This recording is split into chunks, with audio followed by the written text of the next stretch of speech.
Welcome to America's Commercial Real Estate Show, your source for market intel, forecasts, and strategies. Hello, I'm Michael Bull. Thank you for being with us. This segment is brought to you by BizNow. Check them out at biznow.com. They have great events, they have great emails, they have great articles. Check them out, biznow.com. Well, today we're continuing our coverage on COVID and what it's doing to the commercial real estate industry, how companies and landlords, investors, and tenants are dealing with it right now, and what to expect moving forward. One of the sectors that's interesting to look at right now is senior housing, and because it was a very popular sector. There was a lot of construction going on and a lot of great business with the kind of baby boomers starting to get toward the age to go into these types of facilities. And some of these facilities are pretty fancy, and there's all types across the board around the country. But what's going to happen now? I mean, a lot of us have seen on the news where there's been some deaths and some of these maybe more poorly operated senior housing properties. But then, are people going to feel actually a lot safer? I mean, a lot of these properties are really locked down and people can't visit, and the safety precautions seem pretty fantastic and awesome for the people in them. But what are people going to think? Well, let's ask an expert. We have Ernie Anaya with us. Ernie Anaya is president of the Senior Housing Group with Bull Realty. Ernie, thank you for joining us, sir. Thank you for having me, Michael. Well, Ernie, the first thing I got to ask you, since you're selling senior housing properties, all day, every day, it's what you do for a living. How has this impacted transactions? Let's say going into March 1st. How many transactions did you have underway, and what happened to those transactions? Did they get canceled, delayed, closed? What happened? Yeah, there's been little impact. Out of 4 transactions that we had, only one fell out.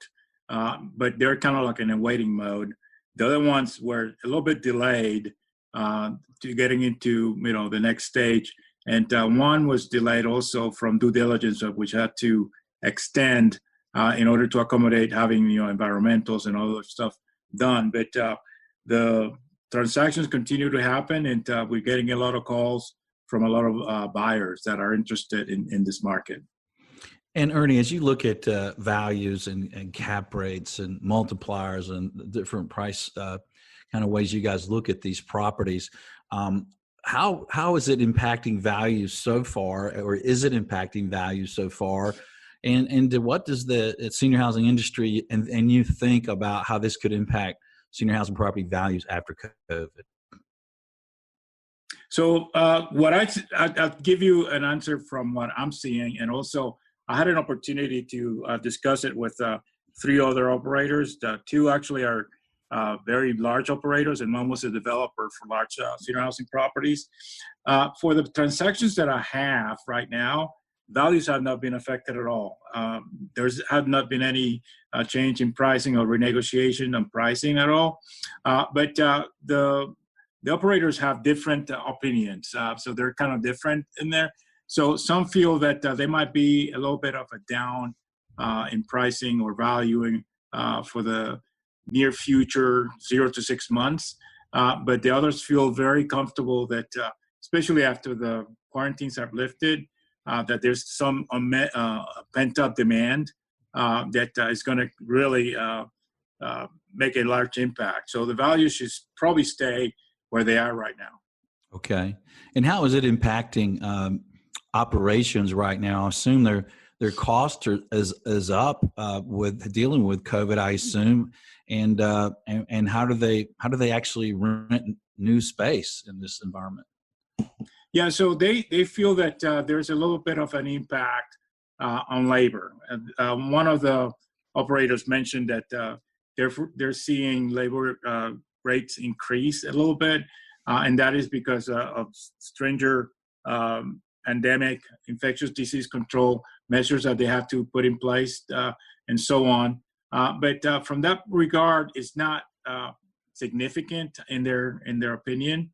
But their NOI is maybe a little bit static because they're not able to get as many residents to come out as of yet, and that slowed down. One the operator basically said that they had seen a slowdown of about 5% in new residents coming in. Yeah, I guess it's hard to get in and do those interviews and tour the facilities with the resident and their family right now, right? Exactly. And what they feel is that, my mom is in one of those facilities as well. And, would you keep her, or would I keep her at home, not having any access to resources, expertise, or would she be better off where she is? And I think that all the operators agreed that that is the best opportunity for them as a resident. Okay, so they don't think that if it bleeds, it leads on the TV news. So none of your clients feel that some of that bad news about deaths in senior housing properties, grouping people that are at ages that they're susceptible to COVID, is a bad thing. That they don't think it'll impact them. They all feel that they're all seeing the negativity on the news. Mm-hmm. So everybody agreed that that was kind of negative. A few felt that because of stronger enforcement of their own policies, that the care has definitely improved, including the outcomes. And they feel that that could be a source of competitive advantage because some of the operators that may not be prepared to handle the new realities of COVID-19 may want to sell because that's going to basically, if you're going to put your parents in a place like that, you're going to really look at the records.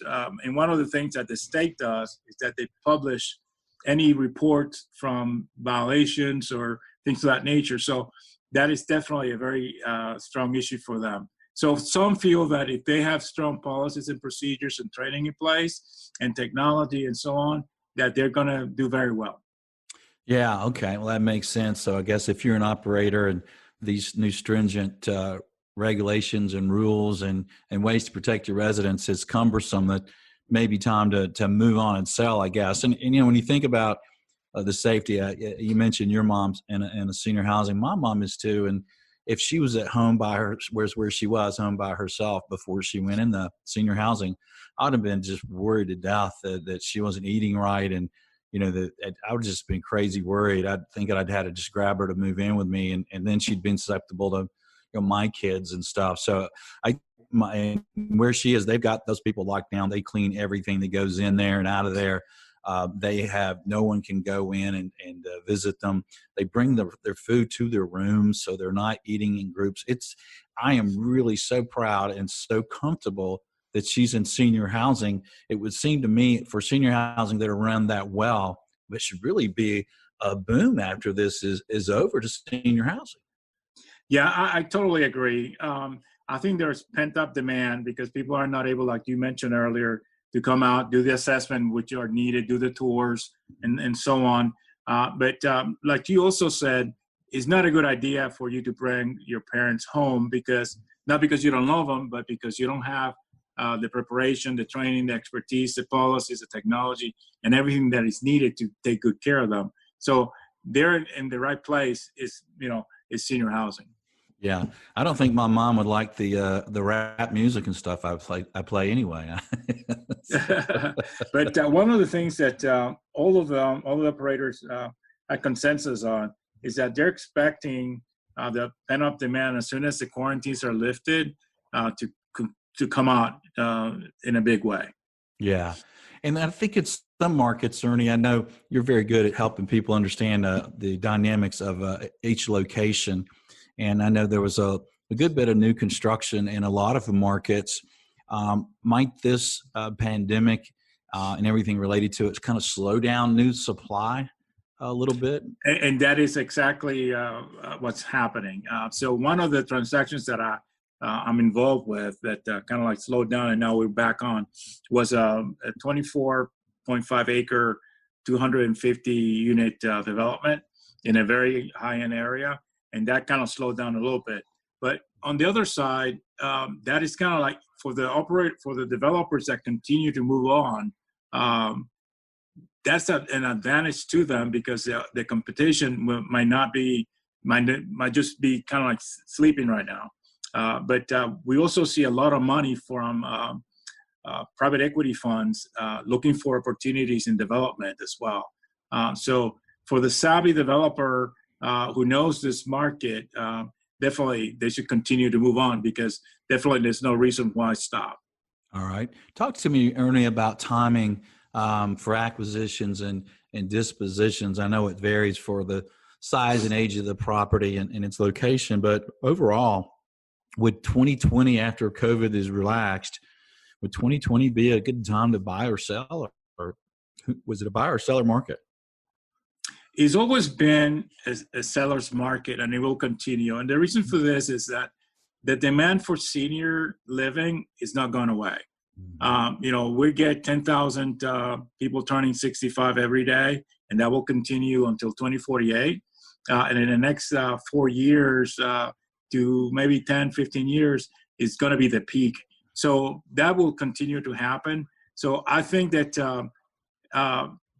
what could happen, though, as a result of COVID is really stronger procedures of taking care of the residents, and that definitely will be a benefit to valuation. So right now, I think that after we come out and then the pent-up demand gets out on the street, I think by the end of the year, and this is consensus from the operators, that things will come back to normal.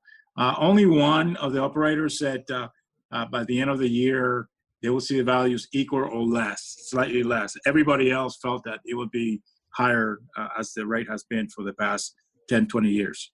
Okay. Well, I see. Well, interesting sector that you're working.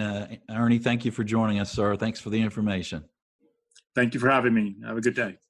All right. Well, thank you for joining us, and let us know what you think. If you're in the senior housing business, what do you see? Do you think values will increase or decrease? You think demand will increase or decrease? I personally think it should increase. I think from the experience I've seen, I think it should increase. Of course, the baby boomers are starting to get older, so that will increase it as well. But let us know what you think. Thanks for your comments. Thanks for sharing. Thanks for connecting with us on your favorite social media. We'll continue our COVID coverage here of the different sectors and what companies and people are doing and what to expect next. So stay with us. And until next time, be sure you always lead, learn, and laugh. And join us for America's Commercial Real Estate Show.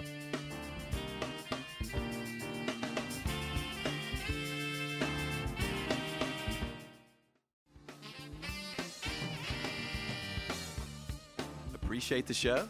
Consider referring business or doing business with our sponsors. Bull Realty is a commercial real estate sales, leasing, and advisory firm doing business throughout the Southeast, headquartered in Atlanta. Visit bullrealty.com for more information. Commercial Agent Success Strategies provides video training for commercial agents. This training gets 5-star reviews from even the most experienced brokers.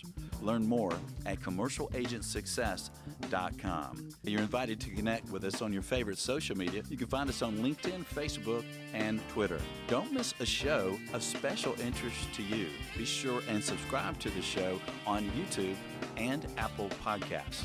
And at the show website, creshow.com, you can subscribe for a weekly email announcing the show topic and guest. While you're there, you also found more videos and podcasts. Thank you for watching or listening to America's Commercial Real Estate Show.